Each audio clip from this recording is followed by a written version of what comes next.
interesting and beautiful. I wish you enjoy watching it. In the village, it's very nice outside in the summer. The sun shines brightly and warms strongly. Lucy was only 6 years old. She ran around the yard without thinking about anything. She had a carefree childhood. I wonder why grandmother today does not leave the house for so long. The girl stopped and looked at the chickens, which were walking hungry. But this thought did not worry her for long. Lucy was distracted by something, and here she is already running down the path again. The girl could run out into the vegetable garden. It was even more interesting there. So she ran until lunchtime, and then she got hungry and came home. "Grandma, I want to eat," from the doorstep said Lucy. She got up from her chair and went into the kitchen. There was a curtain in the corner, behind which there was a bed, on which her mother was lying. She had been sick for a long time, and Grandma had been taking care of her all the time. And today she just sat next to her. She wouldn't leave her side. "Baba, what's wrong with Mommy? Why is she silent?" Lucy asked quietly. She was sitting at the table eating salad and potatoes. "I do not know, sweetie," discreetly brushed away a tear the woman. But even after that, the little girl did not suspect anything. She continued to sit on the chair, chattering her legs and working with a spoon. "I'm going out," Lucy said after dinner, and was ready to put on her sandals. "Wait," her grandmother held out her hand to her. "What is it?" Her granddaughter stared at her. "Come here," the woman asked her. Lucy came. She looked at her mother's pale face and could not understand anything. "Grandmother, why doesn't Mommy say anything?" Lucy was no longer in the mood for jokes. Her mother had been lying down lately, but she always called her daughter to her, talked to her, smiled. "She's going away," Grandma cried. "Where to?" naively asked Lucy. She was so small that she could not understand it yet. "Don't ask anything. Sit next to Mommy. Maybe she will say something." The woman couldn't hold back. "Mommy, Mommy," rubbed her daughter's hand. "Lucy," the girl said something. "Get up." The girl pulled her hand. "I'm sorry, dear, I can't." The last words were completely incomprehensible. "Mom," as if she realized something and whimpered. She held her hand as she walked away. Her grandmother was in pain and turned away. "Oh, Selena, what have you done?" the woman wailed. She realized that all this might not have happened. "Doesn't Mommy love us?" Her granddaughter turned to her. She loves us very much. It's just that she feels very bad." The grandmother sat down next to Lucy and saw that her daughter was no longer alive. "Where are we going?" The girl didn't want to leave her mom's bed. "Everything, honey. She is no longer with us. She will now stand at your back and always protect," sobbed the woman. Lucy turned and looked at her mom. It seemed to her that he lost weight. His face stretched out. The girl cried. She felt ashamed for some reason. She turned away and ran away. She did not yet realize that she had only her grandmother and no one else. A few days later, a lot of people gathered in the house. Everyone was talking about something. Some were crying. Lucy watched and still did not fully understand what was happening. From that moment, the girl and her grandmother were left to live alone. It was hard, but there was no one to hope for. Everything was borne by the woman on her shoulders. "Lucy, wake up. It's time to go to school," said the grandmother in the morning. "Oh, I don't feel like it," the girl stretched. "You don't want to, but you should. If you study, you will have everything later, and work and money," her grandmother assured her. "I know." Lucy lazily got out of bed, got up, went to wash up, then breakfast. On the table, she always waited flavored pancakes or pancakes. And then she had to go to school. The girl did not complain. She was reluctant to just wake up in the morning, and it was easy to learn and communicate with the guys. Maria, despite the fact that Lucy lost her mother early, she perceives information so well. For her years, the girl is very well developed, said the teacher at the meeting. "Oh, it's very happy at home. When she learns poems, you can only marvel. She reads and already knows everything." The woman smiled in response. The older the class became, the harder it was for the grandmother. In the morning, she not only had to get her granddaughter ready for school, but also had to manage in the yard. Lucy helped in many ways, which could not help but be pleased. In 7th grade, the girls began to cluster together. They whispered about boys, began to go in pairs to the club, to the disco. Lucy, hi Anthony, who lived at the other end of the village, came up to her one day. "What do you want?" The girl turned to him. Shall we go out? Even though everyone was here, dancing, he wanted to take her away. I did not want to. Lucy was then in the 8th grade, and about boys had not yet thought about boys. All right, he got away from her. With her friends, they danced until the end of the disco, and then the girl went home. Lucy, again she heard a familiar voice. Anthony, scared, she saw him in the bushes. Why don't you want to go out with me?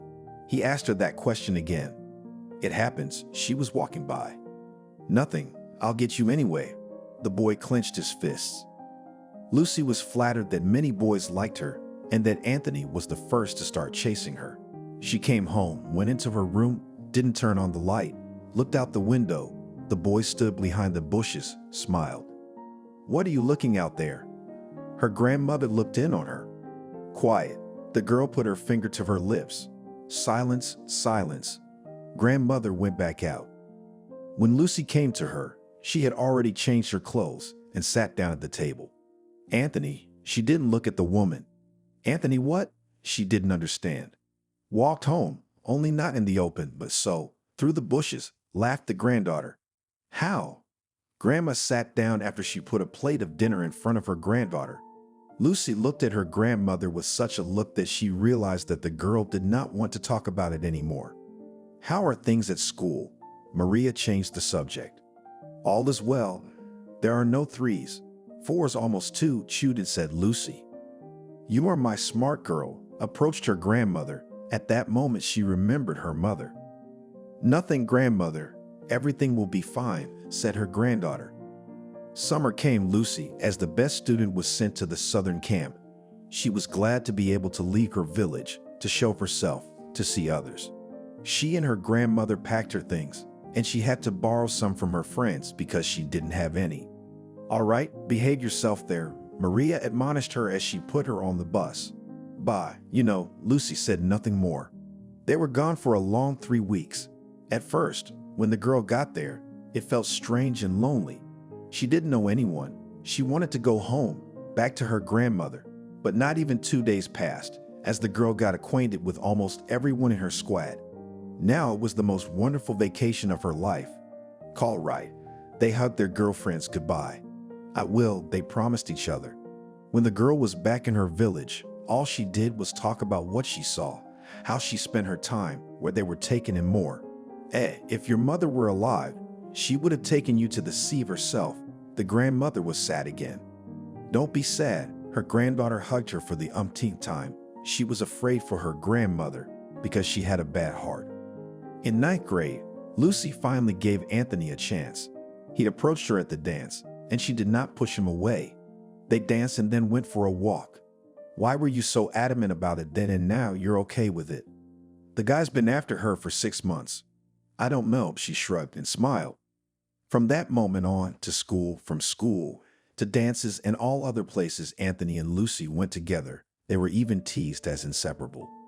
Are you afraid that I'll run away? The girl asked him often. Sometimes she was tired of being around him all the time. No, I just like being around him, he admitted. That's how the school years passed. The graduation was ahead. Grandma never spared money for her granddaughter. She saved from her pension to buy her a new dress or shoes. The girl didn't abuse it. But now, when she needed an outfit for the prom, Lucy did not resist, and they went to buy her a dress. How beautiful it is, the graduate twirled in front of the mirror. Yes, sighed her grandmother. She realized that her baby had grown up and would soon fly out of the nest. My darling, just don't cry. Lucy sat up to her. What is there to cry? I understand. She only waved her away. The party was great. The children were happy, the teachers too. And now we're going to greet the dawn, someone said loudly. It's a custom practically everyone who has just graduated from school has. We'll go with them. The girl was ahead of Anthony because she knew he would want to be alone. Okay, the boy agreed. So they all went to the place where they could see it best, the river. There the guys had a picnic. The girls set up, the guys helped them. I can't be like this with everyone, sat a young man under a tree. You're such a boo then. If we live separately, it will always be like this. The girl was nagging him. This night flew by quickly. It was very fun and good. Lucy came home when it was already light. Her grandmother was already on her feet. The granddaughter said hello and entered the house, and there she fell just without feelings on the bed. She slept until the evening, and then she had to get up and do something to help. "When are you going to apply now?" Maria asked. "I don't know. Probably in 3 to 4 days, like Anthony. The young people plan to do everything together." "That's good. Do you believe in yourself?" Her grandmother clarified her. "Of course, always answered the same way to this question the girl. That's right.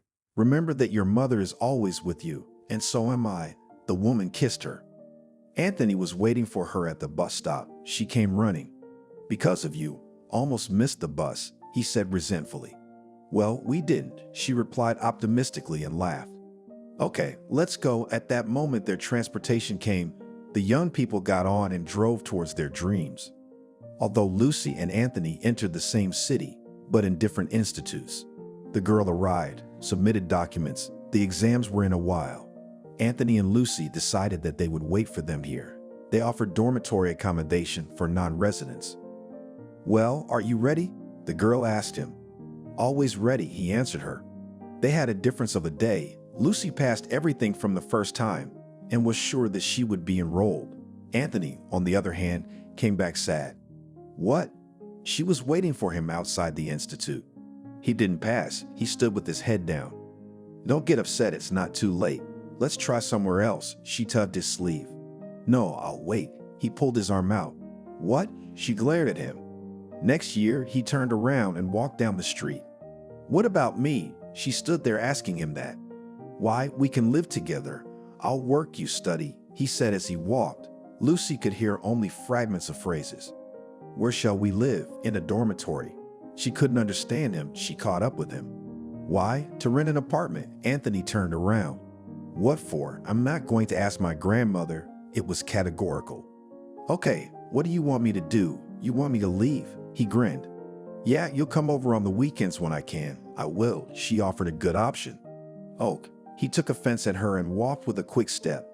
Lucy stopped. She knew it was best not to approach him in this state. The girl returned to her dormitory. She didn't plan to go to the village until tomorrow. Today, however, she thought Anthony would still come back, but he was prideful. The next day, Lucy went to the station, assumed that the young man had spent the night there, but even here he was not there. Fuck it all, why should I look for him? The bus came. She climbed into it and went home. The grandmother was very happy about her granddaughter's success. She realized that now she would have to be left all alone, but it was to be expected. Only one thing Maria was afraid of, that with her granddaughter did not turn out the same way as with her daughter. Lucy met with Pedia only after a week. All this time he was unknown where he was. Probably at home, but she didn't want to go to him herself, so they met at the club. "When did you arrive?" he asked as if nothing had happened. The day after exams, she didn't want to hide anything from him. Understandably, he was frowning as usual. For the rest of the summer, boyfriend and girlfriend dated, but not like they used to. Lucy thought he resented the fact that she got in and he didn't. "That's it, Grandma. Bye. I'll call you. Don't lie to me. If it gets bad, tell me. I'll be there." She kissed her on the cheek. "Okay. God bless you." Maria crossed her. Lucy checked into the dormitory without any problems and started her studies. She, as in school, tried to listen to everything that was said.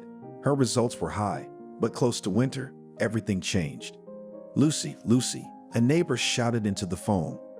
The girl saw that the woman was calling from her grandmother's phone. "Hurry up and come. Stepanova is bad. I'm afraid she'll die." The neighbor was still talking loudly. "All right, I'll be there in the morning," she hummed up. Now it was late. The buses were not running. Until morning, Lucy could not find a place. The minutes stretched like hours. The girl could not wait until dawn. When the first ray broke through the clouds, she immediately grabbed her bag and ran to the station. She shoved her money and passport through the window. The bus was in 40 minutes, which was good. The road was uneven. They rocked back and forth. Maybe that made the girl fall asleep. She did not notice how she arrived. It was good in her situation. From the stop, Lucy ran jogging to her house. All of her grandmother's friends and the local medic were already gathered there. "What's wrong, Grandma?" Her granddaughter ran up to her.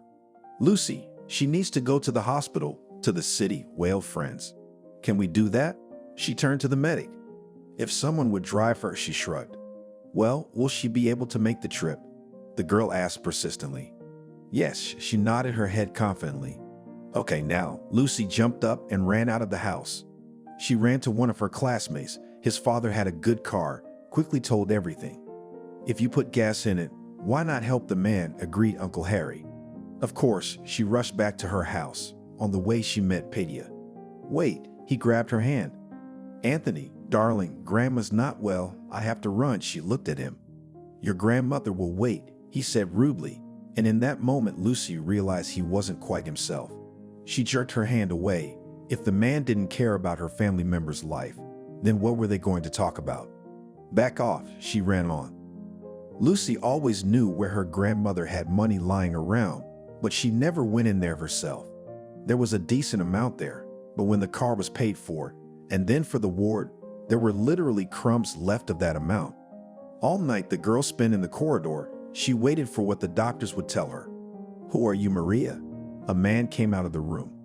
Granddaughter, shook Lucy. So let's go to my room. He took her hand and led her to his office. I take it it's bad? The girl was fainting. Look, we need emergency surgery, but it's not cheap. But first Maria should be taken to a more professional clinic, said the doctor. I will do everything, said Lucy. But when the doctor voiced her the amount, she turned white, realizing that so much she will not even get a loan. No. For people who have at least some income, an apartment or a car, this figure would be manageable, but not for Lucy, who had nothing at all. She left the office, sat down on the couch. Okay, to move the grandmother, it's not a problem, but what to do next, she did not understand at all. Lucy had done everything. Now time was working against her. In the dormitory, she didn't want to socialize with anyone. For some reason, she wanted to go to the store and buy herself something to drink. Of course, the girl knew that it was not a solution, but that's what she wanted to do now. So I was standing here, she heard a cheeky female voice. All right, come on in. She let the ordinary girl pass. She paid for everything, left the store, and in a minute Lucy was on the street. Hey, friend, I'm sorry I was so mean to you, said the same girl. It's okay, Lucy went on. Wait a minute, caught up with her. What else? The girl stopped. She wanted to be alone. I saw that you took the shampoo. Let's go somewhere to sit together. She looked at the package that was in Lucy's hands. Of course, she didn't want to go anywhere, let alone talk to anyone. She didn't know why she did it. Ariana, her new acquaintance, turned to her. Lucy, she answered. No pleasantries, just introductions. They came to a house, went up to the second floor. It was unclear whose apartment it was, Ariana's or hers, but it was very small and not very clean. Make yourself comfortable, the landlady said. Okay, went to Lucy's room, because that's where Ariana had pointed. I'm not having that, she pointed at the champagne that the guest was trying to open. Well, it's just I don't drink anything else, she said, still struggling with the cork. So drink it, and I will. She took a stronger drink out of the bag. When the cork was finally removed, Lucy splashed some into her glass and drank it immediately. Oh, not so fast. Ariana tried to stop her. I can't, I should have, exhaled the girl. I see you've got something going on now, and the hostess took a sip. Yes, but that's just my problem, Lucy admitted. Listen, sometimes it's good to talk to a stranger, to tell him everything that you have in your heart. Believe me, it will immediately become easier, the girl said knowledgeably. Even if I tell you that, I will not feel better. She felt the gas bubbles hit her head. And you try it, practically forced her. All right, she poured her glass again. I'm listening. Ariana leaned back in her chair after another sip. My grandmother is very seriously ill. Now she needs an operation and a lot of money for it. And I can do nothing. Lucy waved her hands. Relatives? Hinted the guest. No, they just don't exist, cried the girl. Okay. Looked out the window of the landlady. I can offer you something, but you are unlikely to like it.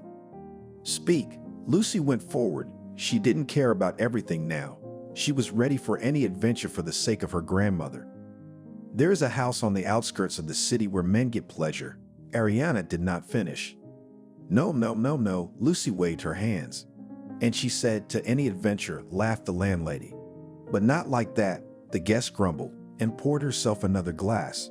And how do you want to quickly earn such a lot of money? wondered the interlocutor. Well, I'll listen, drank another glass in a gulp. So I think you have already understood what is going on there. I can arrange it for you. Ariana raised her glass. Are you there too? Lucy wondered. How do I know all this then? She took a sip. Oh God, the guest clutched her head. That evening they talked a great deal more about things that Lucy would have dismissed at the outset. But now she realized that it was really the only way to get what she wanted. Wake up, friend. Ariana pushed the girl in the morning. Oh, what a headache. She wrinkled her nose. Now our new acquaintance brought her a pill. Thank you. She took it with water. So what have you decided? The landlady asked. I'll probably agree, but I don't know how I'll behave. I'm so ashamed and disgusted, Lucy said. Everyone starts with it, and then they get into it, said Ariana and laughed. The girls cleaned themselves up and went to the place the girl had told them about yesterday. Are you going to wear that? She looked at Lucy. Why, she was smoothing her skirt. No, friend, this will not do. The girl opened her closet and began to go through things. When she put on Lucy a short blouse and the same skirt, stepped back and showed the class. And what, to walk around town like that? Lucy couldn't believe it and was embarrassed. It'll be right there, dialed Ariana. A car came to pick them up, and now they were really going to that very house. There Ariana left her friend downstairs and went up to the floor herself. A few minutes later, they were already coming down with a pretty but already aged woman. Come with me, she beckoned her with her finger. Okay, Lucy glanced at Ariana. They went up to the office, which was very bright. The girl looked around. She had never seen anything like this, not even in the movies. My name is Martha. Sat down at the desk. The woman sat down. Lucy, she worried. Baby, are you sure? She leaned over the table. You know, not really, but I'm in so much trouble I can't put it into words, Lucy cried. Leave your snot somewhere else. You need some character here. Martha got up from her seat and started to walk around the office. Excuse me. She took a napkin and wiped her tears. Are you going to work or not? The woman stood over her. I will, the girl said without raising her eyes. Then come downstairs. I'll get Leela. She'll show you everything. Martha pointed to the door. Can I ask you a question? Lucy turned as she stood up. Yes, listen to her, the hostess of the establishment. I'm studying. Can I study during the day? That was a question that interested her. Of course, but I suggest you transfer to a correspondence course. She gave her good advice. Thank you. Lucy left the office and went downstairs. She was really disgusted to be here. Even though everything was clean, it seemed like it wasn't. Let's go, a pretty girl called out to her. Apparently it was Layla. They walked through the corridors. The girl went on and called some names, showed the rooms, but Lucy didn't remember anything. Finally, they came to one of the rooms, which was almost at the end of the corridor. Is this it? Lucy pointed her finger at the door. Yes, this is your room. Leela nodded her head and they went inside. They went inside together. Only then did the girl relax who was accompanying Lucy. There are cameras everywhere. I couldn't say anything unnecessary, she explained to the girl. Now it is clear why you all walked the line here, even smiled Lucy. Remember the most important thing. When someone comes in here, don't take him as a person. It's just a dream, she advised her. Thank you, hut Layla. She was pleased that everyone here was willing to help her. No one comes here from a good life, she said, and left the room. Lucy didn't know what to do. She waited for someone to come and say something. And she did. The doctor came and called her in for a checkup. Well, I can tell you that you're doing just fine, the woman said. Thank you. Lucy didn't know what else to say. She got up from the chair and went to her room. She just sat in front of the mirror and looked at her reflection. Martha came into the room. So are you ready for tonight? She looked at her. Probably. Didn't raise the girl's eyes to her. What do you mean, I guess? Martha raised an eyebrow. May I confess something to you? The girl seemed very ashamed, though she was. Speak up. The woman gave no indication. I've only had it once, so did not raise her eyes. Lucy. Jesus, inexperienced themselves. And there you go, the woman shook her head, but there was nothing in her eyes that looked like pity or anything else. Martha got up and left the room. Lucy didn't understand whether she was understood or not. In the evening, a man came into her room. The girl did not look at him. so that there was no immediate emotion inside. The one sat down on the bed. He liked the look of the one who sat here. "Shall we talk?" He dumbfounded her with a question. Well, she didn't move. "You see, I came here for a reason. My wife left me, and I don't even have anyone to talk to." He talked a lot more, cried at the end, and then left the money on the nightstand and left. Lucy could not believe her happiness. She wanted to talk to someone. Layla came in to see how it went. She was happy for the new girl that it was like that today. In the morning, Lucy got ready and left for her studies. Her mind was filled with thoughts of nothing but what had happened tonight. She was the lucky one, as her new colleague had said, but what would happen next? When the lectures were over, she went into the dormitory, grabbed some things, and went back to where Ariana and Layla were. "Come in," Martha greeted her. "Hello," Lucy was polite. "So since things are working out for you, you'll just be escorting customers," the woman told her. And if wanted details. Then, that's it, she realized what the girl wanted to ask her. Okay, Lucy smiled to herself. She thought to herself, she would do her best if possible. The first time some rich guy had taken her, he needed to show up in public with a pretty picture. He had been talking to someone all evening, bragging about how he had recently met a young beauty. On the way back, he tried to do something, but he was so drunk he couldn't. "Well, friend, you're a lucky girl," Ariana told her when she heard about it. Then there were a few more of the same elderly customers who wanted a doll around. They were willing to give money, buy outfits, just to make their friends jealous. In bed, however, they couldn't do much. Most of the time it didn't work out. Lucy was disgusted when they drooled all over her face and fell off next to her. "I think I'm going to put you in the VIP category because they're the only ones who order you." Martha looked at a magazine. The money in Lucy's piggy bank was coming in fast. She went to the hospital to see how her grandmother was doing. The doctor who was seeing her came out to the girl. "I don't know if I'm going to make you happy or sad now, but your grandmother doesn't need any more surgery." He stopped talking. "How?" Lucy had only one thought. "No, you misunderstood." He took her hand and smiled. "Why scare you like that?" She crouched down in the hallway. "For as long as we've been watching Maria, she's been doing well. Apparently she had some kind of severe stroke. But now everything is fine. A scheduled operation was performed, but one more such blow she will not withstand," said and warned the doctor. "Thank you." Lucy didn't know whether to cheer or cry. It had been 4 months since she had started all this. As she drove from the hospital to the dormitory, she saw Anthony there at the entrance. "What are you doing here?" She just wanted to ask and pass by. "Waiting for you," he was kind of angry.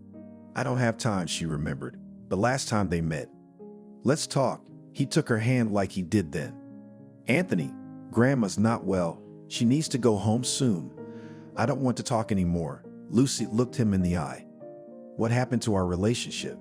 He blinked. He looked like he was going to cry. "That's something I'll have to ask you," she cut in. Actually, more than not communicating, Lucy was afraid that the young man would find out what she was doing and where she was getting her money. Today, Lucy walked with only one thought in mind. What would she say to Martha now? There was joy in her heart that she wouldn't have to do all this anymore. "Where are you going?" "Go back to your room," the landlady shouted at her. "Martha, I need to talk to you," Lucy told her. "All right." She opened the door of her study to her. They went in, sat down in the chairs. "I don't want to work anymore," Lucy said quietly. She didn't look at her landlady as she had other times. "What?" "I have plans for you." She turned the magazine to her. "What plans?" The girl did not understand, usually recorded for a day too. But now she saw that the whole week was filled. "Listen to me, and don't you dare refuse," looked intently at her Martha.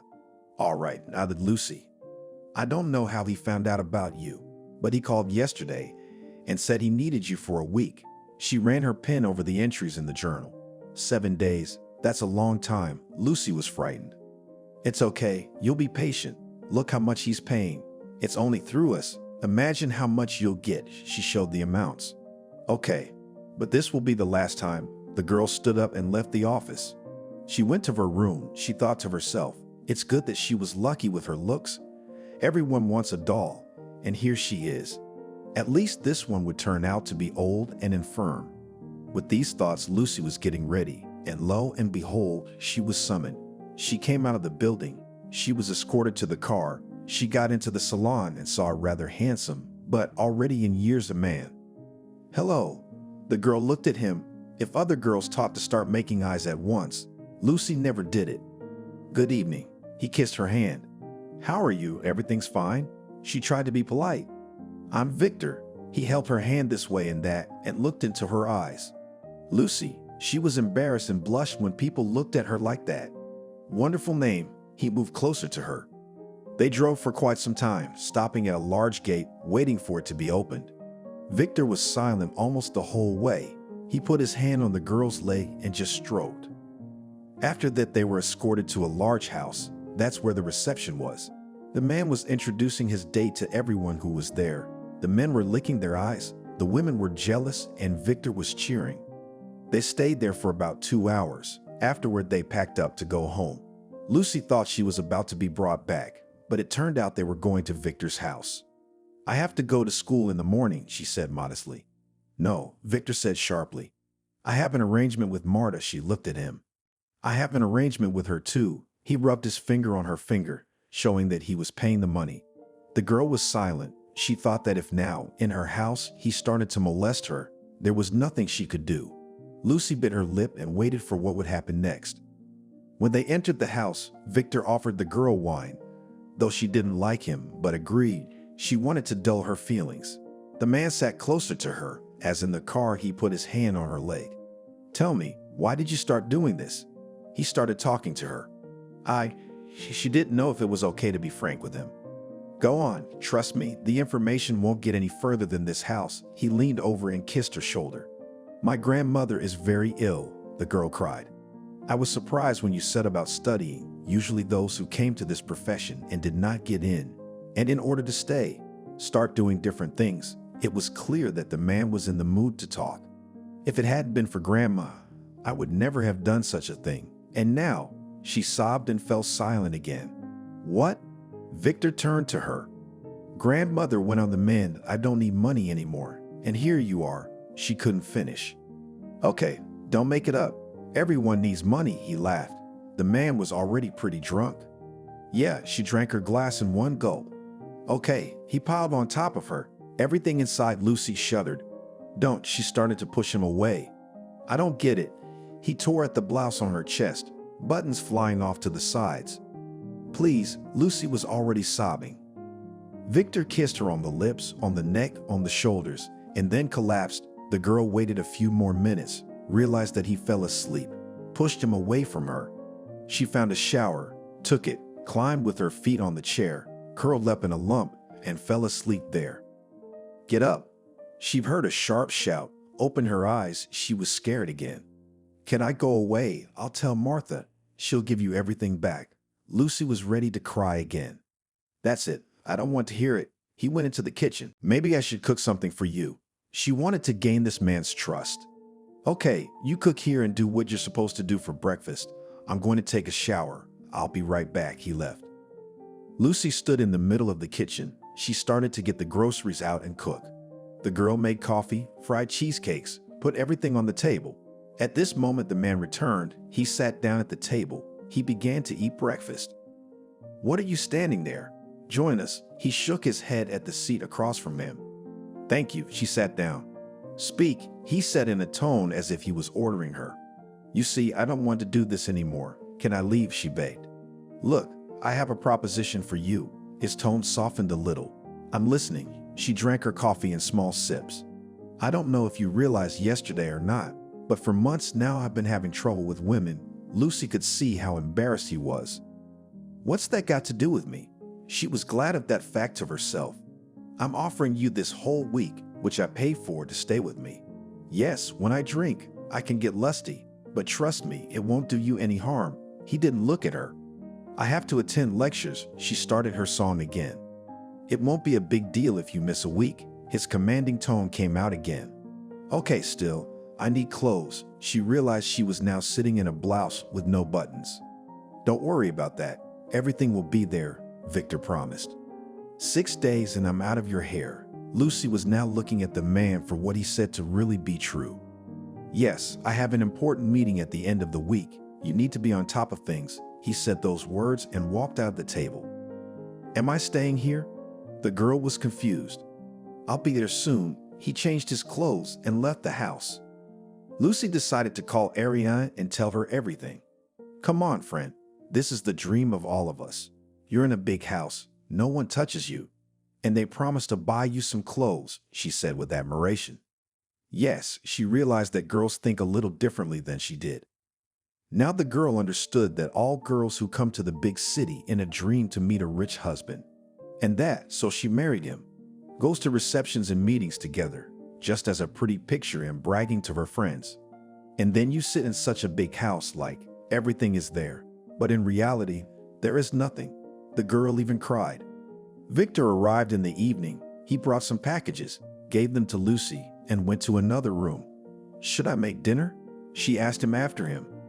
Get changed, we'll go to the restaurant, he said without turning around. The girl began to look at what was in the bags. They went to a very nice place. Even by the people, it was obvious that no one would come here so easily. They sat down at a table. The man made an order. Why don't you eat or drink anything? Victor noticed how everyone was looking at them. Lucy, in her new dress, was just gorgeous. She saw him drinking one glass after another and thought that in the evening he would start pestering her again. And so it turned out, back when they were still riding in the car, he lifted the hem of her dress to put his hand. Don't, just like yesterday, she started to remove his hands. What? His eyes were angry. They walked into the house. He grabbed Lucy's arm and pushed her down onto the couch with force. Again, it was just like yesterday, and then he fell asleep. The girl sat for a couple minutes to make sure the man was definitely asleep, and then got out from under him. So the time passed. For 2 days, Victor was not at home at all. Lucy already thought that he wouldn't come. She wanted to leave, but didn't dare. She decided to wait until the last day, and if he didn't come back, she would leave. Everything would be fair. Did you miss him? He arrived the day before the important reception. No, answered Lucy honestly. Today I will work and tomorrow is an important day, he muttered and left. The girl exhaled. She huddled in her corner again and sat there until she wanted to sleep. Then she moved to the couch and fell asleep peacefully. The next day, from the very morning, the preparations began. Victor kept saying something warning. Lucy only nodded her head. She was worried. Going out, he looked at the beautiful companion who was to spend this evening with him. A little anxious, walked Lucy to the car. She was worried about not knowing table etiquette well. She was afraid of embarrassing herself. They arrived. There were already people waiting for them. Almost all were foreigners. Lucy understood what they were talking about. She knew the language, of course. She could not translate all the words, but the essence was clear. At first, they showered her with compliments and told Victor that he was lucky to meet such a girl in his life. It was nice, but it was all false. The dinner continued. The informal talks did too. The man wasn't drinking much today, but it was still there, so Lucy knew there would be those nasty solicitations again. Oh, Lucy heard a familiar voice. Everything trembled inside. It was Anthony. Get away. What are you doing here? She shushed him. She realized that he could ruin the evening. I saw you come in here with that geezer and I thought I'd take a look. He was clearly under the weather. Young man, leave the room. The receptionist approached him. At that moment, Victor stood up and approached Anthony. Get out of here before it gets worse, he told him through gritted teeth. Worse for who? The boy grinned. Guess what? The man saw security approaching them. Did you become an escort? Yelled Anthony as he was led out of the hall. Lucy sat neither alive nor dead. What to do now? This jackass was sure to tell everyone. And even if it wasn't true, they would still believe him. She was ready to cry, but she held back. Those who were sitting at the table saw the whole scene. They couldn't understand what was going on. Victor explained to them that the former suitor was jealous of the girl. Everyone laughed and the dinner continued. But after this incident, the man had a drink. They got into the car and drove home. Strangely enough, Victor sat quietly, so they drove home. What was that? He poured himself another glass. Sorry, it's Anthony, my ex-boyfriend. Lucy realized that today everything would be over, and she was ready to go home herself. And what? Some ragamuffin is better than me? He was coming on to her. "Don't," Lucy cried. She pushed him away and ran to the door. "You won't regret it?" He was lying on the sofa on his side, looking at her. "Fuck you." She yanked the door open and ran outside. The girl didn't know where to go. She decided she needed to let Martha know she had done her job. "Oh, here she is." The woman looked at the crying girl. "Martha, I've done everything. Can I go now?" Lucy asked her. "Yes," she shook her head. Overjoyed, Lucy went to say goodbye to Ariana and Layla but couldn't find them. She didn't want to get into trouble. She hailed a cab and headed home. As the girl drove home, she was glad that this moment of her life had come to an end. There was only one thing left to do: find out what Anthony would do. "Hello," she walked into the dormitory and met an acquaintance. "Where have you been?" the janitor asked her. "I've been wherever I need to be," Lucy answered her rudely. "You could have said it normally." She turned away. "I'm sorry." Lucy realized she had been rude. The girl changed her clothes in the room. She realized that it was time for exams, and if she did not pass them, she would not be transferred to the next course. The girl decided that she would start preparing from tomorrow. There was a lot of questioning, but the girl just closed herself in her room alone. She didn't know where her roommate was, but neither she nor her things were here. "Hello," Lucy woke up to the ringing of the phone. It was her grandmother. Her heart was racing in her chest. She was afraid of what she was going to say to her. "Granddaughter, hello." Grandma started normally. "Grandma, stop talking," and Lucy herself cried. "Anthony came here and said such things about you. The whole village is whispering," said Maria. "It's all wrong. He's just jealous. That's why he said all sorts of nasty things, and even resentful of me," practically shouted Lucy. "Oh," sighed the woman. "What's with you?" heard the girl in the tube, only heavy breathing. "Lucy," exhaled the grandmother.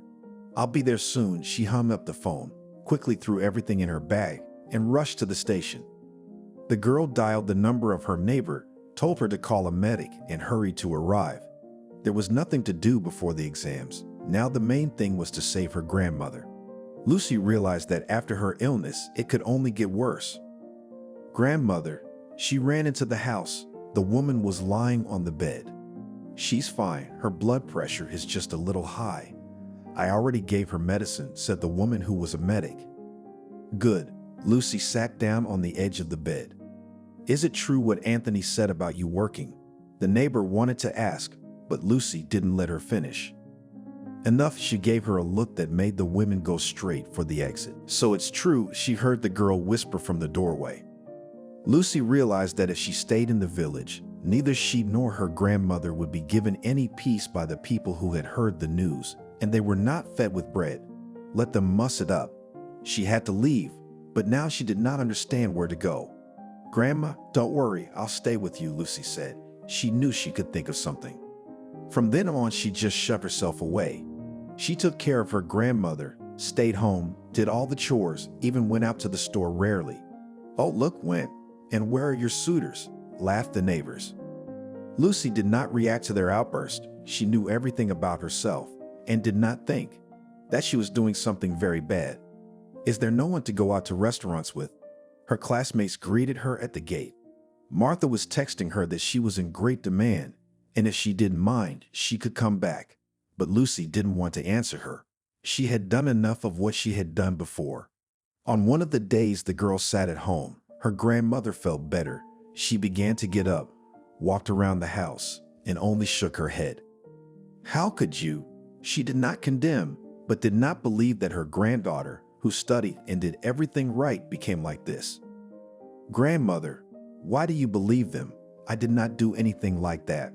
I did not tell Lucy only one thing, that all this was only for the sake of her, the only native person.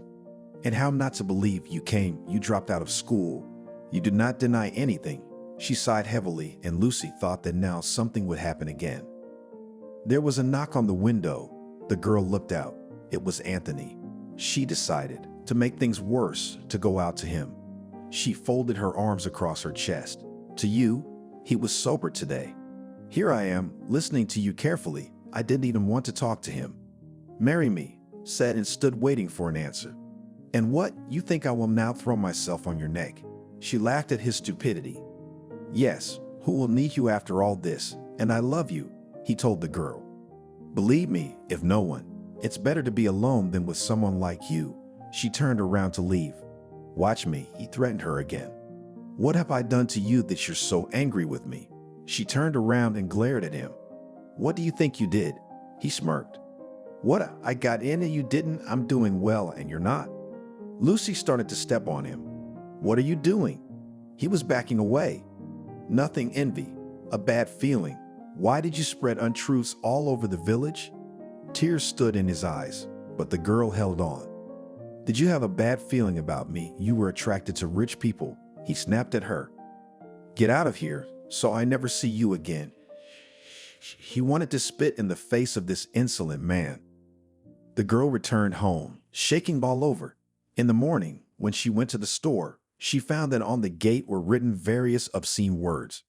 The girl decided that she would not wipe anything down. Let them know that it was not true. Granddaughter, you can't do that. You have to wash it, Maria said. If you start cleaning, they'll think we're hiding the truth and they'll start whispering even more. Maybe we should leave here, Lucy suggested. Where would we go? Grandma was crying. She felt bad. What was the girl to do? She could go to the city herself. There was money to rent a place to live. But how could she leave a native person here? Because she would be imprisoned. Sometimes Lucy went to the bathhouse, closed herself there, and thought. No one could help her. What? She went to look for grooms, or went to the city, missed her profession. Shouted after her, when one day the girl was going to go to the city where she studied. Lucy wanted to know whether she would be reinstated in the institute or not. What do you want? Mind your own business. She looked around. She realized that she should not do it, but she could not keep silent. All the way she cried, but she could not think of anything. The institute said that there were no budgetary places, and if they reinstated her, then only on a paid basis.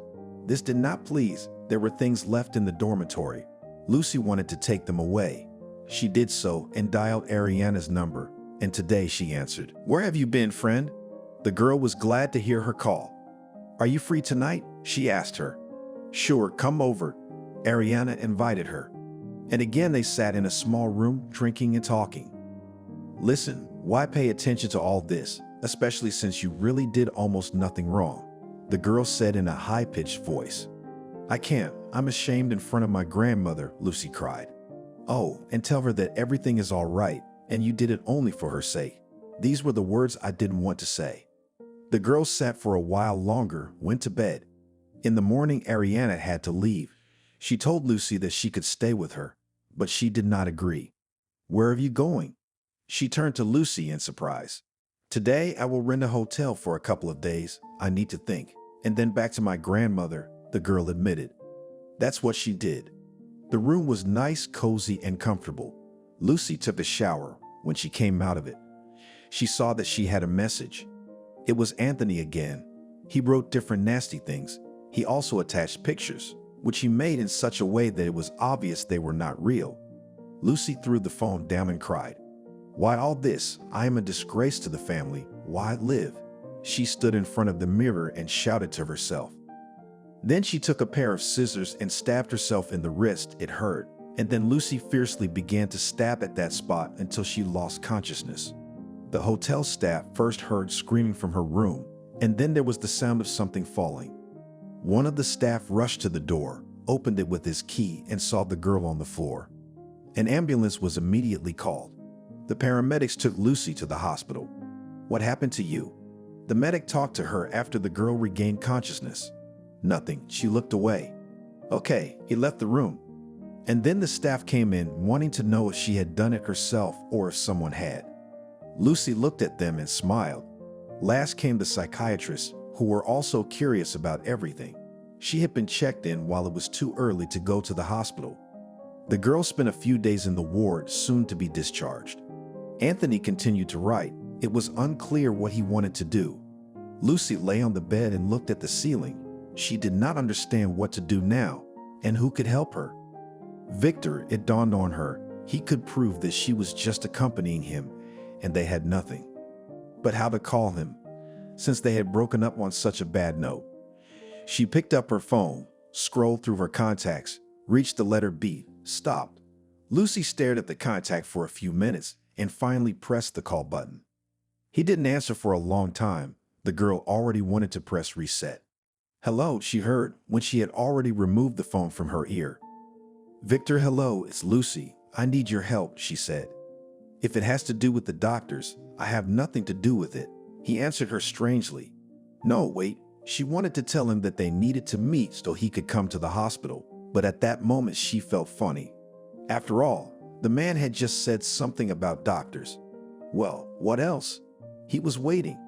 "If you need, I can still escort you somewhere for free, just to do something for me," she begged. "Okay, where are you?" he asked. "At the hospital," Lucy said quietly, afraid he would hang up on her. "What's wrong with you?" The man must have been afraid of some kind of disease. "I hurt my hand," she admitted to him. "Well, tomorrow morning they'll come for you." He hung up the phone before he got the address. Lucy began to think of a plan of action, what she would say to the man, how she would introduce him to her grandmother, and what they would do there. The girl went through various options for a long time. Finally, she thought everything through, as it seemed to her, and fell asleep. "Good morning." The nurse came to her room in the morning. "Thank you." Though the girl was nervous, it was her only way out, to rub the nose of the whole village, and especially Anthony. The girl said hello, got into the car, and they drove to an address she already knew. The closer they got, the more everything inside began to shake. Now Lucy didn't know if she had made the right decision. "Hello," greeted the man as she entered the house. "I apologize for calling so brazenly, but I really need help. I'm ready to do anything." She stood in front of him. "Tell me first what happened." He went into the kitchen, Lucy following him. When she finished telling, the man sat opposite and shook his head, then looked at the girl and smiled. "What?" She didn't understand. "I have a business proposition for you," he said as if he was talking at some serious negotiations. "Whatever. The main thing is your help to me," she repeated for the second time. "So, you agree to marry me?" At that moment, Lucy's eyes widened. She hadn't expected that. "Why?" She was struck to the core, because it was serious. "Listen to me, and then you will talk yourself," the man resented. "That's it. I'll shut up." She covered her mouth with her hand. "You and I conclude a contract on mutually beneficial terms. You become my wife, I fully provide for you, and do everything you say." He looked at her, waiting for at least a nod of the head. "What's next?" she wondered. "And what then? Now I help you. And then everything, a life together. I need you because you are beautiful. The last contract we made was very successful. You impressed everyone," he explained. "Okay, I agree." She didn't care anymore. Now it was necessary to talk things through, what and how they would tell people. "And what exactly do you want from me?" he asked. "I don't care what anyone else thinks, as long as Grandma knows I didn't do anything like that. It's just that we met and you asked me to accompany you, and I helped as a good acquaintance. And if we tell you that we're getting married soon, then everything will be fine," the girl said quickly. "I understand you, only while I do not have time for all this, can we delay a little?" He looked at his schedule. Of course, Lucy was already happy about that too. "What are you planning to do now?" He was curious. "Probably go to my grandmother's." She lowered her eyes. "I don't think she'll meet you with that and not be upset." He pointed to her hand. "You're right." She touched the bandage.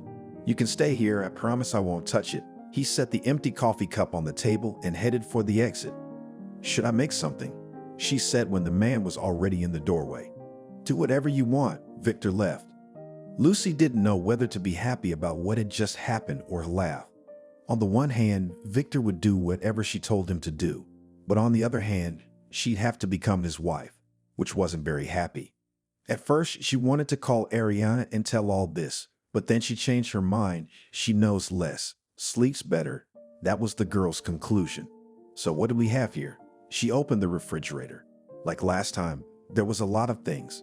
The girl decided to cook borscht. Maybe rich people don't eat it, but it was necessary to surprise them. She worked on the stove for several hours. When finally everything was ready, she tasted it, realized that it was very tasty, closed the lid, and left the kitchen. Victor didn't arrive very late. "I made borscht," Lucy said when he was still on the doorstep. "Great, help yourself." The man smiled. Lucy noticed that their relationship now was not the same as it had been when he paid her. but that was a good thing. Bon appetit. She put a plate in front of him. Along with that, she served sour cream and pampushki with garlic. He closed his eyes. It's the only time I've ever had borscht like this. I'm glad I obliged. My cheeks flushed crimson. Thanks, I'd eat more, but I can't. He patted his stomach. So they stayed in the same house for a few days. When the wound on the girl's arm was healed, she took off the bandage. Can you see it? She asked the man. If you don't know, you won't notice it. Just some scratches. He looked at the girl's wrist.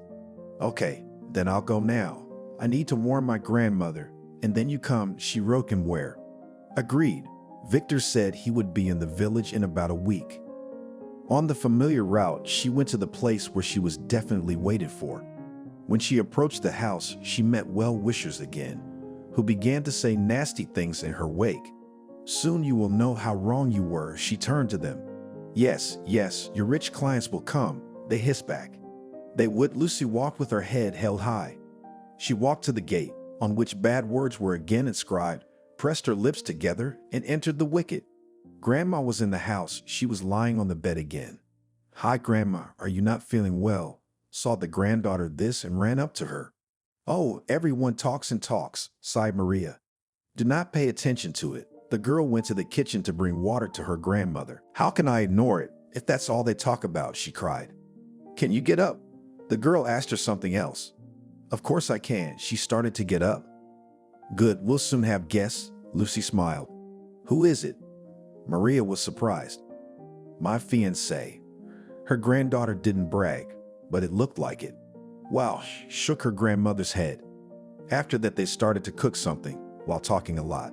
The woman kept grumbling. Why did she go to this city? It always turns out that way, even if you are the best. Grandma, people's envy knows no bounds, said the granddaughter. Yes, there is a place for that too, agreed with her. In the evening, they all continued their conversations. Tell me about the groom, the grandmother asked. What to tell about him? He is a grown man who helped me a lot, Lucy said quietly. She didn't want to deceive her grandmother, but it turned out that way, and sometimes a sweet lie is better than the bitter truth.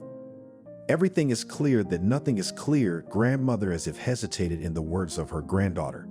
They separated by rooms, or rather, Lucy went to her own, and the grandmother remained still there. The girl lay on the bed and thought why she had thought of all this. She lived and lived. Then something happened. Tears rolled from her eyes by themselves. Lucy didn't notice how she fell asleep. Granddaughter, wake up. Her grandmother woke her up in the morning, just like when she was a child. My grandmother, the girl stretched out her arms to her. Let's go to the kitchen. I've already prepared everything there, the woman said. The rest of the day was like yesterday. They talked, did something, and then went to their rooms. Finally, it was Friday, and Victor was due to arrive on Saturday. Lucy from the morning was very worried how his grandmother would perceive him, what he would say, how would she behave. All these thoughts were in the girl's head. She could not sleep all night. In the morning, she got up. Her head hurt a lot. She ran from window to window, looking to see if the man had arrived. Toward lunchtime, Lucy heard the gate slam. She ran outside. Yes, it was him. Hello, she opened the door to his house. What roads you have here? Victor looked around, sat down on one of the chairs that were here. I said you were my fiancé. Lucy blushed after saying that. For the most part you aren't, he smiled at her. Grandma will be here in a moment. The woman had just recently left for the store. Good, he began to look around. Lucy started setting the table with what was in the house. The first thing she put on the table was the teacups, then the kettle, and the plate of cakes that had been made in the morning. After that, she sat down at the table herself. It was unusual. The gate slammed again. There's Grandma, she said, and jumped to her feet again. Why are you so worried? Victor couldn't understand. I don't know. The girl twisted her fingers.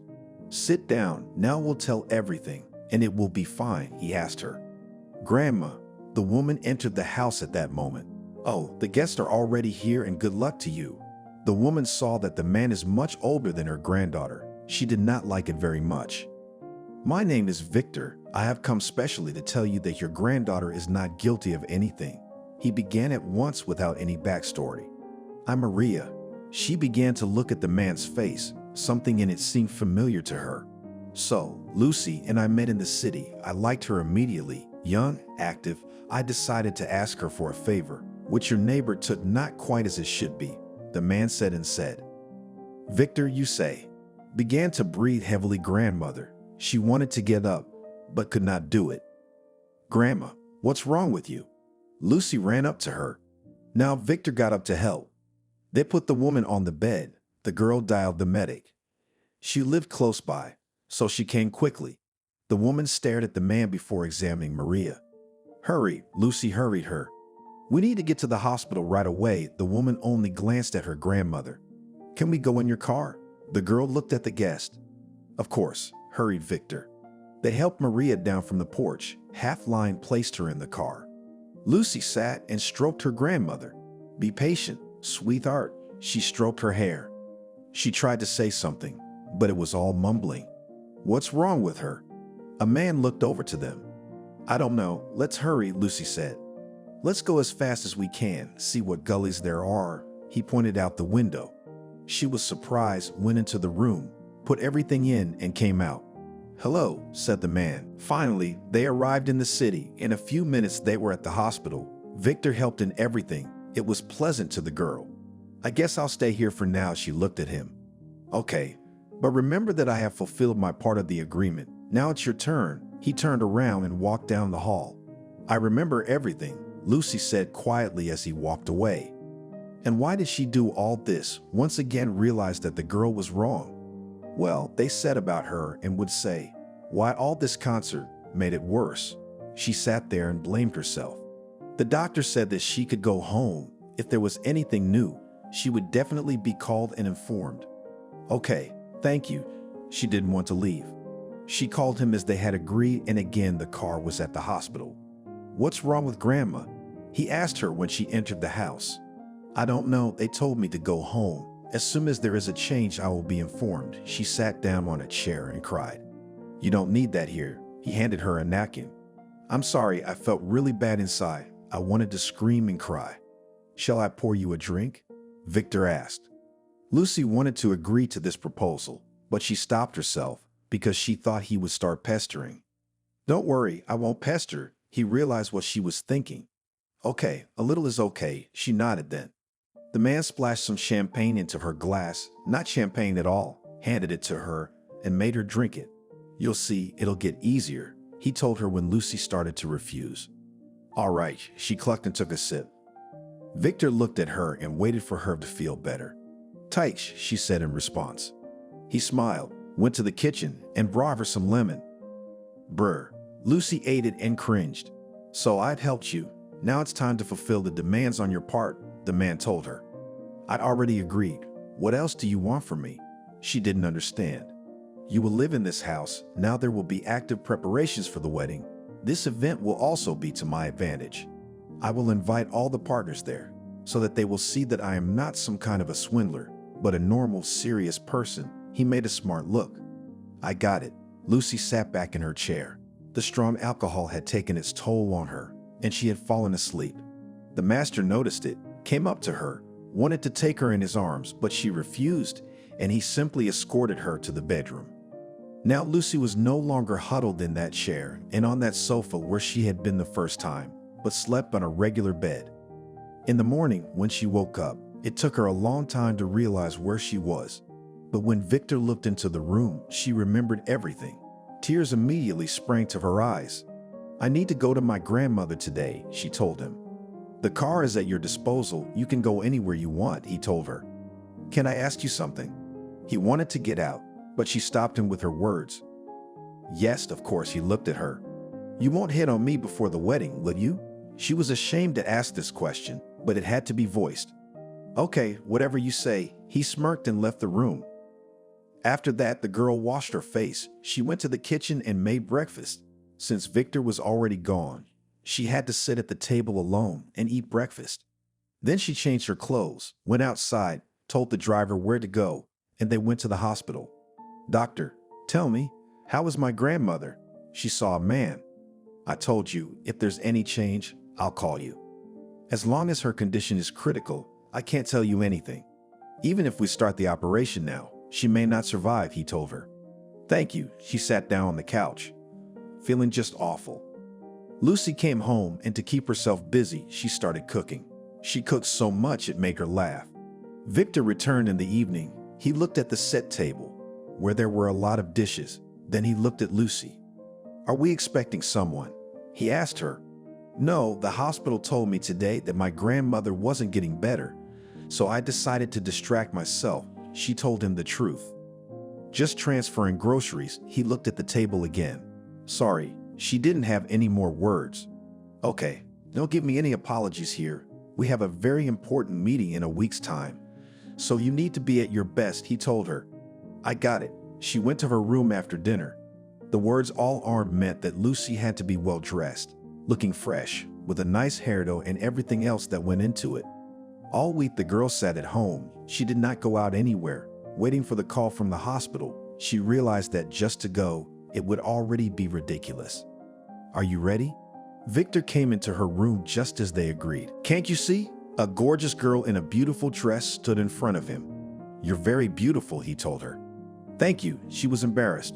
They arrived at the restaurant, and when the meeting had already started, Lucy saw her old acquaintance Ariane at the end of the hall.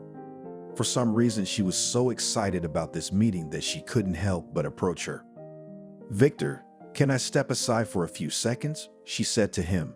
Sure, why do you ask? He turned to her and looked at the others who were sitting at the table. He started to smile. She saw that Ariana saw her too, made a gesture for her to come over, and together they went to the ladies' room. Hi, friend. What are you doing here? Ariana was very surprised. I have such circumstances. Lucy told her story, of course, not in detail, in brief, but everything was clear. Wow, she stretched out. It was obvious that in these words, there was a drop of envy. Believe me, there is nothing good in it, Lucy told her. Don't say that. The acquaintance made a sad face. They talked some more and then went to their own tables. Who was that? Victor asked, so that no one could hear them. Let me tell you everything at home. Lucy turned to him. She didn't want to explain herself now. Well, at home, so at home, he agreed. When the negotiations were over, everyone went home, including Victor and Lucy.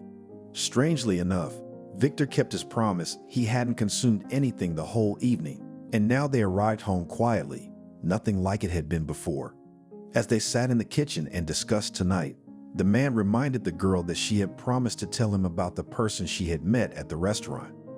It was an old acquaintance of mine who brought me to the place where you found me, she confessed to him, though she was ashamed. That's it, you don't have to tell me anymore, he stopped her. After that, they both went to their rooms. Lucy laid down on the bed, but she couldn't sleep. All sorts of thoughts came into her head. She tossed from side to side, realizing that she wouldn't look good tomorrow, but Victor hadn't said they were going out. She fell asleep only when the first rays of the sun were already outside the window. But she didn't get much sleep. The phone rang. Hello, she said into the receiver. Hello, Lucy. I'm calling you about your grandmother. She heard a man's voice in the receiver. Yes, what's wrong with her? Is she better? Is there any change? She started pelting him with questions. Unfortunately, I can't tell you anything. Your grandmother is no longer with us, he told her in a quiet voice. No, it can't be, screamed Lucy into the phone. She was shaking. She didn't understand how. How could this happen? Why she was pulled out of so many situations. And now, what happened? She didn't even bother to change her clothes. She ran down to the first floor where Victor was drinking coffee. What's wrong? He looked at her. Grandma, Grandma, Grandma, Grandma, she wailed. What about Grandma? He didn't understand. She died today in the hospital. Now I got a call. She showed me the phone. I see, Victor sighed. It seemed that he too was already regretting that he had taken all this on himself. We'll go after her, won't we? She waited for the man's answer. Of course we will. He put the cup down and sent Lucy to change while he started making phone calls. Thank you so much. You're so helpful, she told him. It's okay, he told her. And then he stopped looking at her. What? She didn't understand. It turns out that in connection with the funeral of your grandmother, we will have to postpone the wedding. He knew such omens. I promise I'll do what I told you, she nodded, and there was no room for those thoughts. Victor paid for everything. They picked up their grandmother and took her to the village so her friends could say goodbye to her. Victor and Lucy sat in the house. The girl was wearing a black scarf, tears streaming down her face, and he didn't know what to do to support her. Why did she die? Why did she get sick? It was when you arrived that it happened. Maybe you said something to her or did something wrong. Lucy sobbed and assumed different options. I didn't do anything to anyone. Do you want to blame me for your grandmother's death? He didn't understand her. No, I don't want to blame you for anything. She realized she was wrong. Then what? Before he could say anything, a man in a cap walked into the house. Hey boss, how long can the car can stand? Let's go to the cemetery already, he said to him. Well, shall we go? Victor turned to her. Yes, of course, let's go. Everyone who wanted to loaded into the car, the rest into the bus. They drove to the local cemetery. What happened there? Lucy couldn't remember very well. Someone said words. Someone felt sorry for her. That sort of thing. When it was all over, people were invited to the dining room so they could memorialize Maria. That was it. I was left alone, looking at Victor with Lucy's glassy eyes. Why alone? You have me. He took her hand. It's not real. She was in such a state that she was about to become hysterical. Yeah, it's not real, but if you wanted to, you could do it differently, he told her. You know what? Why don't we go to the cemetery? Lucy told him. What cemetery? It's practically nighttime. He looked out the window. How about tomorrow morning? She looked hopeful. I didn't want to stay here, he told her. Please, I have to go to my mom's, Lucy asked him. All right, tomorrow morning we'll go to my mom's and then we'll go home right away, agreed. Agreed, she nodded her head. After that, Lucy went to her room and asked Victor not to disturb her. And again until the morning she could not sleep a wink because she felt very sorry for herself. First of all, she had no one left. She was alone, and she felt sorry for her grandmother. She couldn't understand. Why then, when she had the attack, she had made it through, and now what had happened? Now in the morning, when it was still very early, she got up, went to the kitchen, made coffee. She and Victor drank a cup each. Well, shall we go? He asked her. Let's go, she said. They got in the car and drove again to where they had been just yesterday. Lucy quickly found her mother's grave. They walked up there with Victor. Hi, Mommy. I'm sorry I didn't go to see you for so long, and now I probably won't come for a long time yet. The girl leaned over the monument to kiss the picture. Is that your mother? Stared Victor at her. Yes, why are you so surprised? She didn't understand. Selena was my first girlfriend, he said. There's no such thing, Lucy smiled back at him. Well, as you can see, it does, stood the flabbergasted man himself. So first you were friends with my mother, and after all these years you met me, and now you take me as your wife. She couldn't believe it. Do you know who your father is? He asked her at that moment. Redness ran down the man's cheeks. There is a picture somewhere in the house, Lucy remembered. My grandmother always showed it to me. Would you be able to find it now? He pestered her with the question. Well, I don't know, I guess I can. She didn't understand what the man was getting at. They drove quickly. He got into the car, Lucy too, closed the doors and drove off. He was in a hurry, doing everything ahead of her. They ran into the house. So where could the pictures be? He asked her man. She calmly went to the chest of drawers where her grandmother kept her things. She opened one locker, took out an iron box, and started going through the photos. Some of them were of her mom, where she was little with her, and she held her gaze on them. Yes, then you'll look at all this. Victor couldn't wait for her to find a picture. And the girl pulled out the picture that was at the very bottom. It was black and white, washed out, showed it to him. Look at it, he told her. So, Lucy stared at the picture. You don't recognize it, because that's the picture your grandmother said your father was talking about, right? Lucy looked at the picture again and realized that it was Victor. At that moment, the girl cried. Why she didn't say before she died that she recognized you. It must have made her feel so bad. Lucy guessed now. So that's it. Let's leave it for later. Let's go. All the way the man was silent. He was just in shock. It was impossible to put it into words, but it could still turn out that it wasn't true. They were just friends. I just kept the picture. I told my mother he was the father because I didn't want to tell her. When they were in town, They immediately went to the clinic where Victor wanted to take a paternity test.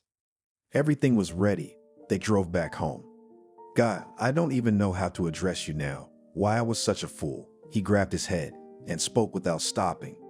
Calm down already. You didn't know. I didn't know. Who would have thought that in such a big city two people would meet and it would turn out that they are father and daughter? She calmed him. No, I still don't believe it. Why, well, why did I do that? You.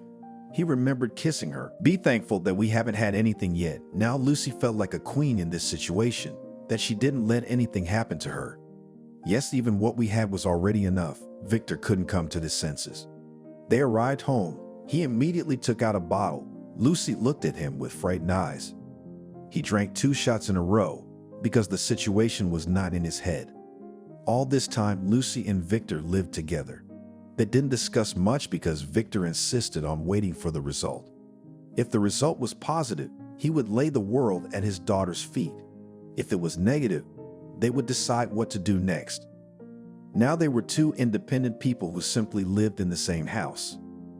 Finally, one morning, Victor's phone rang. It was a call from the clinic. Yes, yes, yes, only Lucy heard him answer. What did they tell you? She was curious too. Let's go. The tests are ready. They were in the car again, driving to the clinic again. They took the envelope. Victor printed the envelope and squeezed his eyes shut.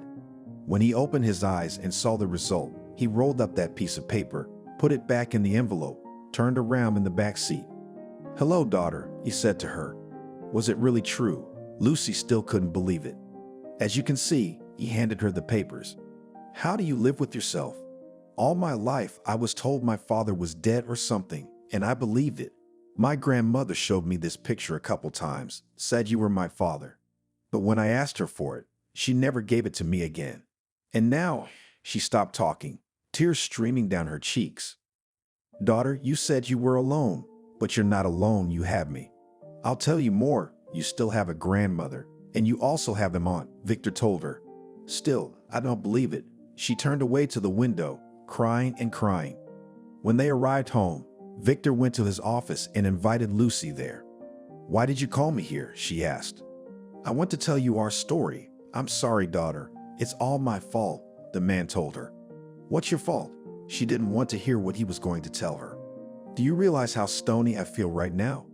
Victor was really sitting there all white. Okay, I'm listening, Lucy told him. My father had a good position at the factory, so when I graduated from school, he immediately put me in the same place where he worked, and not a small position. Frankly speaking, I enjoyed all the benefits of life. I could not go to work. I did not go. I could have fun in the evening. I had fun. You could say I lived on a wide lake. The man was silent. It was obvious that it was difficult for him to tell this story. And what happened next? Where and when you met my mother? I wanted to finish the conversation quickly. She was a student at some unassuming technical school. I didn't know it then. We were out at some company and she came there with her friends. To be honest, I didn't care, but everyone started pairing up. And it just so happened that Selena and I ended up together. Yeah, I think I'm a jerk now, but I was having so much fun back then. I wasn't thinking about anything. I don't know why she believed me, but we spent that night together. And not just that night, but the next few. And then I found out that she had graduated from that very technical school and was looking for a job. Of course, I didn't want to leave her in distress, or maybe something else. I wanted to show off. I asked my father and he got her a job at the same place where we worked. She worked. We kept seeing each other. But one day I got an offer to start my own business. I had a friend who was doing all this. I didn't refuse. I invested. And it turns out I never saw Selena again. The business started to flourish. Money came in. Naturally, there was drinking, partying, and a whole other relationship. Not even 3 months later, when she came to me and said that she was expecting a child, he was silent again, sighed heavily, left the office, and when he came back in his hands again was a bottle. Well, what happened next? Finish it. Did you quit or what? You sent her to the village. How did it happen? Lucy already wanted to hear the whole story. Well, what about her? It was like Lucy was nudging him to keep talking. What about her? She couldn't do anything because I asked my father to fire her, and he did. He couldn't help his son. What happened next, I don't know. I guess she went to her village, and how she died, I don't know that either. He poured the glass again and drank it. I'll tell you. Then Mom came to the village. You can imagine how the locals jumped on her when they saw her with a belly. They said all sorts of things. And when I was born, Mommy decided to commit suicide. Lucy was having a hard time talking too. Tears were flowing from her eyes again. Victor slid a glass to her. Drink it, it will be easier, he asked her. Thank you, I'm fine. So I don't know what pills she found there, but she drank them all. Lucy tilted her head, and at that moment she realized that she really needed a drink. Good for you, Victor told her, but you said your mother died when you were 6 years old. Yes, she did it earlier. She didn't die, but she damaged something in her body. After that, she got very sick. First one organ failed, then another. And in the end, I have not yet gone to the first grade, and I did not have a mommy. Looked at him with such anger that he was ready to fall under the ground. I'm sorry, daughter. He took her hands. Of course, where can I go now? She said with such anger that it was impossible not to hear. I thank fate that nothing terrible happened. He put his hands together, and I could have done such things. He sat there and couldn't even imagine it. After this conversation, Lucy wanted to leave, but the man wouldn't let her go. Where are you going to go? To that village where everyone talks nonsense about you? He stopped her. But I don't want to stay with you either. She looked at him with that murderous look again. Lucy, you're my only child. You know I can't do anything else. Now that I've found you, I don't want to lose you again. I begged her to stay. Okay, I'll stay, even though I have no desire to. She went back to her room, and now she knew that no one would touch her here. The next day at breakfast, they started talking about their studies. Would you like to graduate from your institute? He asked her. Of course, but I've already found out that I will not be accepted on the budget, only on a fee, she sighed.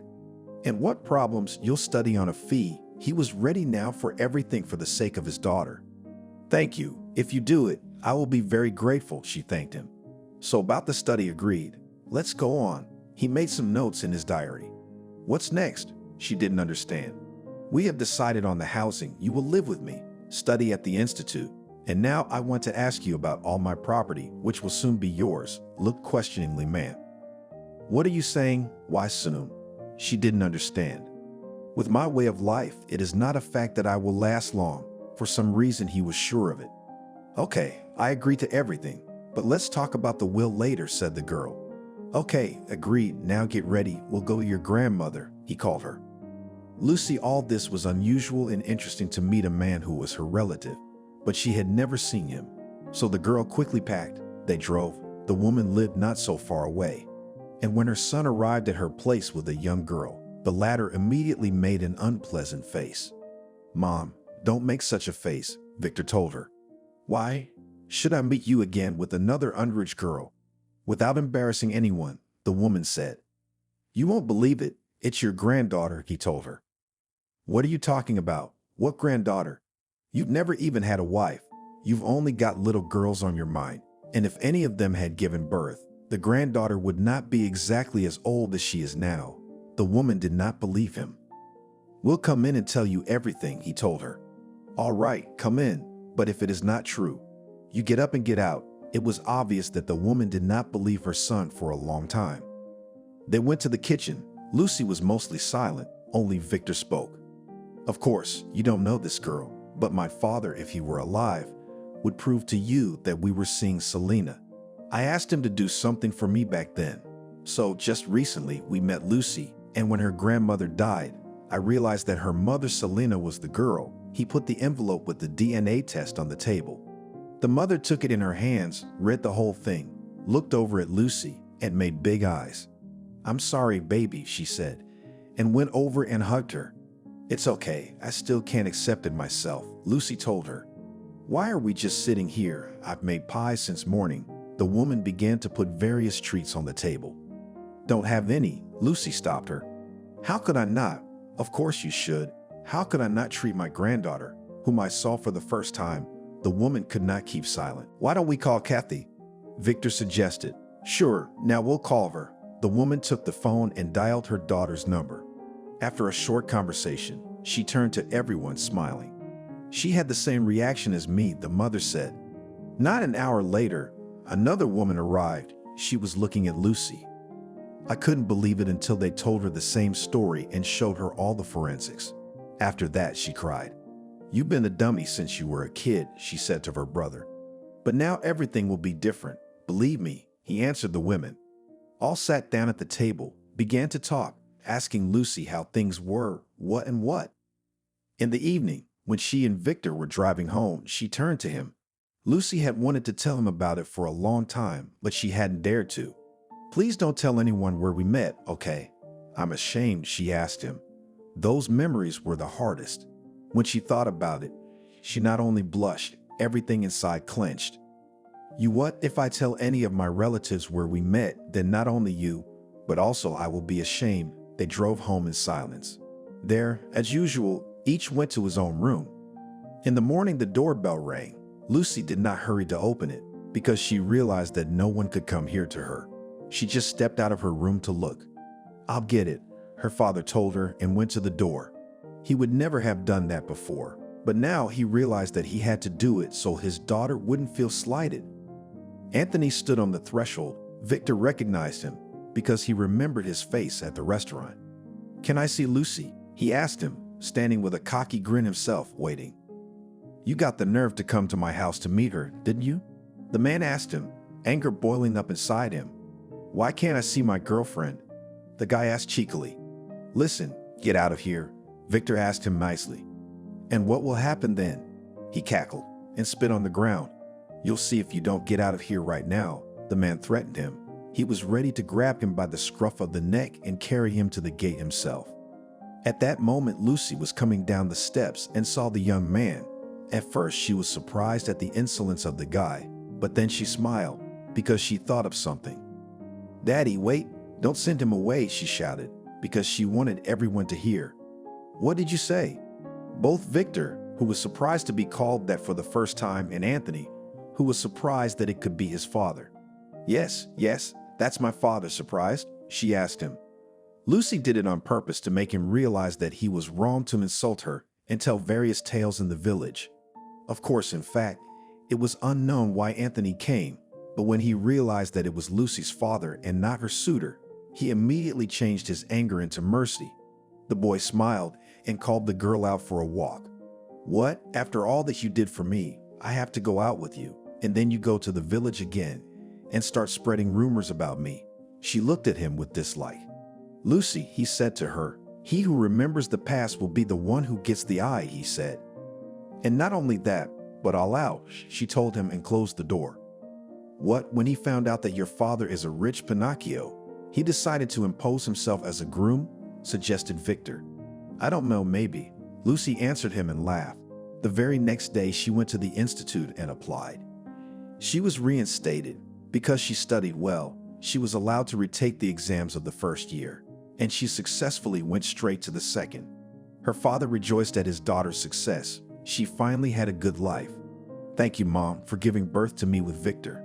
Now, when you were gone, he just appeared on my way, as if he knew that I would be hard." She sat in the evening at the window and talked aloud, and that's when she noticed a star had fallen in the sky. A tear rolled down Lucy's cheek, but she knew she was going to be okay. "May I?" Her father came into the room. He wanted to socialize with her, but he was afraid Lucy wouldn't accept him, so now to do anything he always asked. Yes, the girl turned to him and smiled through her tears. She forgave him. It was better to have such relatives than none at all. "What are you doing?" He sat down next to her. The father wanted to be involved in his daughter's life. Yes, he hadn't raised her since birth, but now he was ready for anything. "Nothing." Thinking over everything that had happened in the last few months, she hugged the man for the first time. "My darling, what have we almost done to you?" Kissed her on the cheek. Her father kissed her. They sat on the windowsill, even though it was very late. The man was glad that he had one most dear little person on earth for whom he could do anything. Lucy, who at first thought she hated this man, now realized that this was her only soulmate. And even though he was not with her for so many years, today the girl forgave him and decided to communicate with her grandmother and aunt. "Hello," she called every day to the woman. "Honey, come. Grandma was always happy when Lucy came to visit her. "Why haven't you been in touch with your daddy?" a girl once asked her. "Oh, it's a long story, but I'll tell it to you someday." Lucy felt like a child again, surrounded by these people. Her grandmother gave her advice. Her aunt accompanied her if necessary. Her father supported her in everything. "Let's go to Mom's cemetery," she asked Victor one day. Well, he knew what he wanted to say to this woman. They arrived, first went to Grandma's house and then came to Selena's. "Hi, Mom," kissed Lucy's picture as usual. She stroked the monument, threw out the old flowers and put in new ones. Victor sat in the car the whole time. He said he wouldn't come out because he was hurt and offended. The girl then still wondered why, but he didn't tell her anything. Lucy saw the man get out of it, pulled a large bouquet of roses out of the trunk, and walked over. She wondered when he'd had time to buy them, but it didn't matter anymore. What mattered was that he was here and now, next to her, and she wanted her mother to see that they were together. Victor came over. He looked at the monument for a long time and then leaned over and kissed the photo too, just like the girl did. "Thank you for the daughter." He put flowers to her saree. After these words, Victor hugged his daughter and cried.